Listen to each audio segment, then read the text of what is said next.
नमस्ते मैत्रिणींनो, ज्योत्स्ना रेसिपीमध्ये आपले खूप खूप मनापासून स्वागत आहे।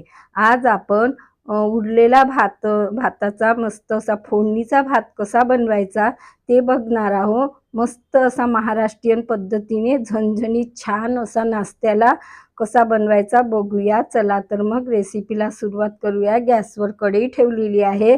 1 चम्मच मी तेल गरम करून घेतलेला आहे। अर्धा चम्मच मोहरी टाकलेली आहे आणि 1 चम्मच जिरे मोहरीनं छान तडतडू द्यायची।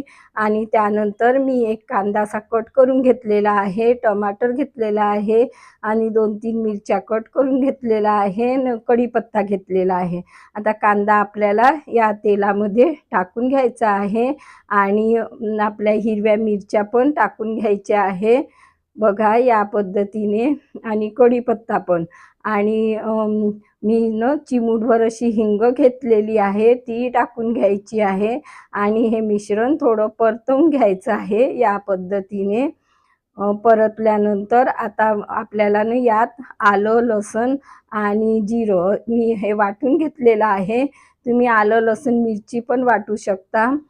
बघा मी वाटलेलं नाही, मिरच्या अशा कट करून टाकलेल्या आहे। बघा मिश्रण छान आपलं शिजवून घ्यायचं आहे, म्हणजे आलं लसणाचा कच्चेपणा जाईपर्यंत शिजवायचा आहे। आणि मी थोडे शेंगदाणे घेतलेले आहे, भाजलेले शेंगदाणे आहे म्हणून आता टाकलेले आहे। तुम्ही सुरुवातीला टाकायचे कच्चे असेल तर। मी अर्धा चम्मच बघा तिखट घेतलेला आहे, अर्धा चम्मच जिरे पावडर, अर्धा चम्मच धने पावडर आणि गरम मसाला अर्धा चम्मच, हळद पावडर। आपल्याला लक्षात ठेवायचं आहे आपण मिरच्याही वापरलेल्या आहे, त्यामुळे तिखट म्हणजे अंदाज घेऊनच टाकायचं आणि हे मिश्रण आपल्याला छान ढवळून घ्यायचं आहे। आता मी एक टमाटर असा कट केलेला होता तो टाकून घ्यायचा आहे आणि चवीपुरतं मीठ टाकून घ्यायचं। त्यानंतर मिश्रणने आपल्याला छान असं ढवळून घ्यायचं आहे। आम्ही लहानपणी अशा पद्धतीचा मसाले भातापेक्षाही भारी लागतो हा असा फोडणीचा भात बनवून खायचं, खूप छान लागायचं। तर आता ती आठवण ताजी होते कधी आपण बनविला तर बघा आता मी हा भात म्हणजे थोडा 1 कटोऱ्यात काढून घेतलेला आहे।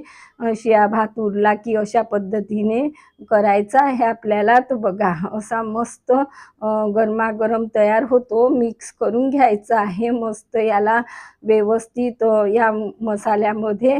आणि भात जरी शिजलेला असला तरी पण याला व्यवस्थित असं परतवायचं 2-3 मिनिटं, तर याची भारी चव मस्त तयार होते।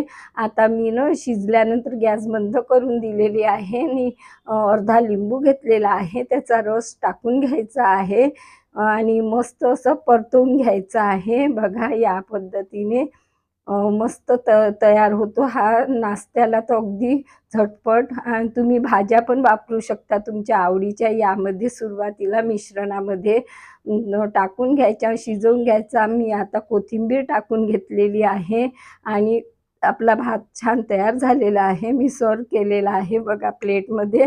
वरून कांदे तुम्हाला आवडत असेल तर शेवही टाकू शकता आणि वरून कोथिंबीर, लिंबूचा रसही पिळू शकता वरून, नाही का। तर चवीला तर अगदी मस्त भन्नाट तयार होतो हा आणि खायला गरमागरम तर खूप छान लागतो। कशी वाटली तुम्हाला माझी पद्धत? नक्की ट्राय करा आणि कमेंट्स करून कळवा। पुन्हा भेटू नवीन व्हिडिओसोबत, तोपर्यंत मस्त राहा, खुश राहा, आनंदी राहा, हेल्दी राहा आणि नवीन नवीन पदार्थ बनवून खात राहा।